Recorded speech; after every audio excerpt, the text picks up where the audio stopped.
गर्मी, भूख, प्यास को त्याग करके अगर कोई इंसान धरने पर बैठता है तो उसकी बहुत बड़ी मजबूरी होती है। और धरना स्थल एक ऐसा स्थान बनाया गया है जहां पर लखनऊ में उठा करके जिसकी जो भी परेशानियां होती हैं धरना स्थल पर उठा करके उनको फेंक दिया जाता है, ऐसा कि मानो वो जानवर हो। जानवरों को कटघरे में जैसे फेंका जाता है उसी तरीके से फेंक दिया जाता है। आज फिर हम आपको दिखा रहे हैं लखनऊ के धरना स्थल इको गार्डन का मामला, जहाँ पर कहने को तो इंसान, लेकिन इनको इंसानों के दर्जा न दे करके आज की डेट में जानवरों को दर्जा दिया गया है। और ये बेचारे, मैं कैमरामैन से कहूँगा जरा सामने दिखाएं सारी भीड़ को। 62 दिनों से ये लोग यहाँ पर बैठे हुए हैं और भूख हड़ताल पर बैठे हुए। आप 63वां दिन है। किसी भी व्यक्ति से ये कहा जाए कि 24 घंटे का व्रत कर लो तो व्रत करने में उसके छींकें आ जाती हैं। 24 घंटे का वो व्रत नहीं कर पाता। अभी नवरात्र का दिन आ रहा है, 9 दिन का व्रत करने में लोग आगे और पीछे का व्रत करेंगे, पूरे व्रत नहीं कर पाएंगे। लेकिन ये 62 दिन से बैठे हैं, तो 62 दिन से अगर बैठे हैं तो इनकी कोई ना कोई बहुत बड़ी मजबूरी होगी। आइए हम जानते हैं इन्हीं की जुबान से। संदीप कुमार, सहारनपुर से बिलोंग करता हूँ। 600 किलोमीटर दूर यहाँ धरना देने के लिए आए। जनवरी से जब से धरना चला हुआ है, उससे पहले 30 दिसंबर को जो रिजल्ट जारी हुआ था, उसके बाद ही हमें मालूम हुआ कि हम दिव्यांगों को उस रिजल्ट से बाहर कर दिया गया है। और ये भी मालूम हुआ रिजल्ट आने के बाद जो बच्चे जनरल में फ़ाइट करते हैं, ओबीसी कैटेगरी में अपनी फ़ाइट करते हैं, वो 39 स्टूडेंट वो सारे तो सिलेक्ट हैं। बाकी जो हम अपने कोटे से भर्ती होना चाहते थे, 4% जो कोटा है जो उत्तर प्रदेश सरकार हमें देती है, उस कोटे से हमको हमेशा के लिए बाहर कर दिया गया है। और आश्वासन ये दिया गया है कि अगली भर्ती में आपको लिया जाएगा। जब 2022 में हमें असक्षम कर दिया गया है तो 2024 वाली भर्ती में हम सक्षम कैसे हो सकते हैं? एक तो ये जवाब चाहिए हमें अपनी सरकार से। दूसरा ये है कि हम दिव्यांग हैं, गांधी के देश में रहते हैं और धरना प्रदर्शन ये कहते हैं कि सरकार हमारी सुनवाई करेगी। जनवरी से अब तक 9 महीने तक शालीनता से बैठे हुए हैं। सरकार के रूल रेगुलेशन के अनुसार जब धारा 144 लगती है इलेक्शन में, तब हम उन्हें घर चले जाते हैं कि बाद में आएंगे, दोबारा फिर सरकार के सामने अपनी बात रखेंगे, सरकार हमारी बात मानेगी। सरकार ने उसके बाद भी कोई बात नहीं मानी। अब हम पिछले लगभग 1.5 महीने से 2 महीने से भूख हड़ताल पर हैं और आमरण अनशन तक की धमकी दे चुके हैं। कोई सरकारी अधिकारी हमारी बात सुनने को तैयार नहीं है। अब तक में किन सक्षम अधिकारियों से आपकी मुलाकात हुई? यूपी में हम जा चुके हैं, राजस्व विभाग में हम जा चुके हैं और कम से कम 20 बार हम मुख्यमंत्री से मिल चुके हैं। जनता दरबार जो कहने का जनता दरबार है उसमें 20 बार विज्ञप्ति दे चुके हैं, हमारी कोई सुनवाई नहीं हुई। डायरेक्ट योगी जी से मुलाकात? बिल्कुल डायरेक्ट योगी जी से मुलाकात हुई है और विज्ञप्ति तक दी गई है उनको। यहाँ तक हुआ है कि लेखपाल के कुछ बच्चों की तो पहचान कर लिया सचिव सर ने। जैसे ही वो जनता दरबार में जाते हैं, हाथ पकड़ के बाहर कर दिया जाता है, तुम लेखपाल के हो, बाहर निकलो यहाँ से। दुत्कार दिया जाता है, मतलब जैसे कुत्ते को बाहर निकालते हैं ना घर से, ऐसे दुत्कार के हमें बाहर निकालते हैं। मतलब मन ये करता है कि उस राजस्व विभाग के बाहर हम सुसाइड कर ले, अपना सामूहिक आत्महत्या कर ले। हम कहाँ जाएँ, किस प्रदेश में जाएँ, हम कौन से प्रदेश में हमें लिया जाता है? हमें जिस प्रदेश में जाएंगे वो बोलेंगे कि उत्तर प्रदेश से आए हो। जब वो प्रदेश आपको नहीं देगा तो फिर हम कहाँ जाएँ? हम तो फिर तो ये है इको गार्डन में सामूहिक आत्महत्या कर लें।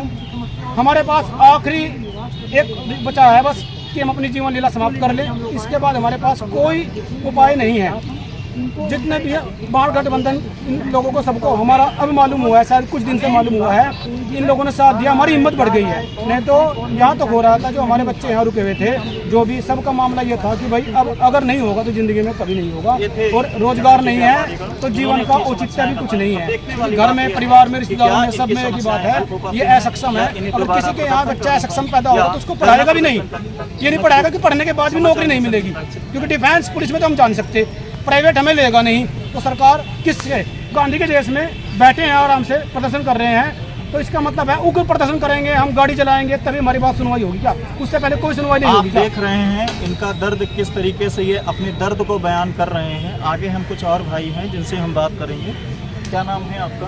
सर मेरा नाम तेज बहादुर प्रसाद है। क्या मामला है, क्यों बैठे हैं? सर मामला ये है कि लेखपाल भर्ती का हम लोगों ने फार्म भरा है, क्योंकि सरकार जो UPSSC आयोग ने हम लोग से फार्म भरवाया, नोटिफिकेशन जब निकाली थी, हम दिव्यांगों के लिए लोकोमोटर डिसेबिलिटी अलाउड था फार्म भरना। हमने फार्म भरा, उसके बाद प्री दिया, मेंस दिया, उसके बाद दोनों एग्जाम पास होने के बाद हमको DV के लिए बुलाया गया। हमने DV किया, DV कराया गया। DV कराने के बाद हमको रिजल्ट देने से रोक दिया गया कि आप असक्षम हो, लेखपाल का कार्य नहीं कर सकते हो। सर हमारी 188 सीटें खाली हैं। अब 188 सीटों के लिए हम लोग आज जनवरी से धरना दे रहे हैं। और पूरे समूहों में लगभग किस किस जिले से आप लोग हैं? हम लोग उत्तर प्रदेश के जो 75 जिले हैं, 75 जिले से बंदे आए हुए हैं। इस समय संख्या लगभग कितनी होगी? अभी इस समय लगभग 100-150 है संख्या यहाँ कुछ पे। महिलाएं यहाँ पर बैठी हैं। कुछ महिलाएं हैं कि हमारे जो दिव्यांग संगठन के महागठबंधन का अध्यक्ष है वीरेंद्र जी, वो हमारी लड़ाई लड़ने के लिए आए हैं। तो उनकी कई मांगे हैं। उनकी पहली मांग है कि जो लेखपाल नियुक्ति हो चुका है, जो दिव्यांग लेखपाल की भर्ती पास हो चुके हैं, डीबी करा चुके हैं, उनकी नियुक्ति रोक दी गई है, उनको नियुक्ति के लिए आए हैं। सेकेंड चीज, वो दिव्यांगों को 5,000 पर मंथ पेंशन कराने के लिए आए हैं। आए दिन दिव्यांगों के ऊपर अत्याचार हो रहा है, पुलिस उन पर कोई कार्रवाई नहीं कर रही है, इसके लिए आए हुए हैं। और जो डिसेबिलिटी एक्ट 2016 का है, दिव्यांग अधिकार अधिनियम जो 2016 का है, वो कहीं धरातल पर दिखता नहीं है, धरातल पर कहीं उतरता नहीं है।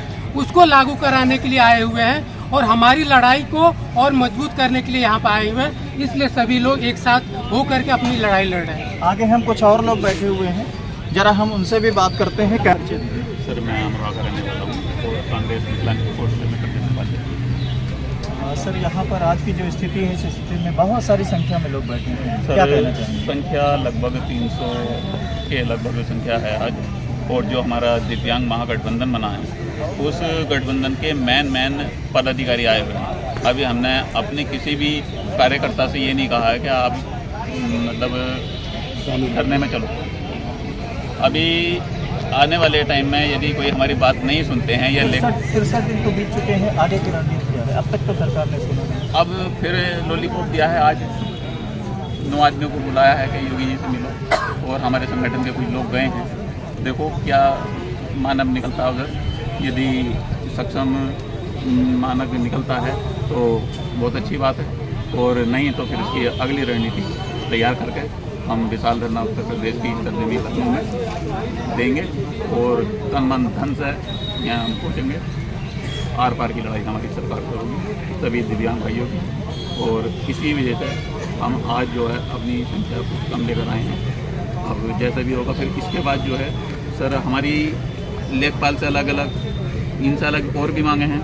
जैसे अब पेंशन के बारे में सर, पहले जब 2022 के चुनाव हुआ था तो उसमें योगी जी ने जो है 1500 रुपये पेंशन को बोल दिया था कि आपकी पेंशन जो है सरकार बनने के बाद 1500 रुपये कर दी जाएगी। तो 2.5 साल लगभग हो चुके हैं। हमारी पेंशन वही 1000 रुपये है, वो भी मतलब किस्तों में लटक कर आती है। तो 1500 रुपये पेंशन भी नहीं हुई है, जबकि जितनी महंगाई है, इस महंगाई के दौर में कम से कम 5000 रुपये पेंशन हो सकती है। और इसके बाद जो बिजली का बिल कम से कम 300 यूनिट हर विकलांग भाई को फ्री होना चाहिए, और गैस सिलेंडर सस्ता होना चाहिए। ये 2-3 मांगे हैं। इन मांगों के मुद्दे हम सरकार से उठाते रहेंगे जब तक हमारी मांगें पूरी नहीं होंगी। जैसा कि आपने देखा, सैकड़ों की संख्या में, फिर से मैं एक बार कहूँगा कैमरामैन से, एक एक व्यक्ति को इंगित करें। सामने जो भीड़ है, इस भीड़ को दिखाएं। आज 63वां दिन है, और 63 दिन से ये सभी बेरोजगार हैं। आखिरकार ये अपनी मांगों को लेकर के, अपनी चीज़ों को लेकर के कहाँ जाएँ। और मैं भी उम्मीद करता हूँ कि सरकार तक इनकी बात जरूर पहुँचेगी, और पहुँचने के बाद में कोई एक निर्णय जरूर लिया जाएगा जिससे इनका धरना खत्म हो और इनकी बेरोजगारी दूर हो। समाचार नेशन न्यूज़ लाइव से मैं